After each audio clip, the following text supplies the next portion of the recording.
అవసరాన్ని బట్టి నీతో ఉంటారు, ఊసరెల్లిలాగా రంగు మార్చుతుంటారు.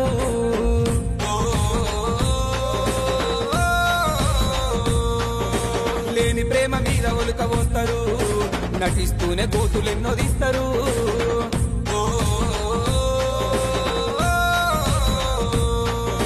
స్నేహమంట నీదే అంటూ పొగుడుతుంటారు, తేనె ఊస కత్తిలాగా పానందిస్తారు. స్నేహమంట నీదే అంటూ పొగుడుతుంటారు, తేనె ఊస కత్తిలాగా పానందిస్తారు. వెల్లురా ఓ మనిషి వెల్లురా, అడవిలుంది అందమైన ఇల్లురా. వెల్లురా ఓ మనిషి వెల్లురా, అడవిలుంది అందమైన ఇల్లురా. వెల్లురా ఓ మనిషి వెల్లురా, అడవిలుంది అందమైన ఇల్లురా. వెల్లురా ఓ మనిషి వెల్లురా, అడవిలుంది అందమైన ఇల్లురా. అవసరాన్ని బట్టి మనతో ఉంటారు, ఊసరి వెల్లిలాగా రంగులెన్నో మార్చుతుంటారు.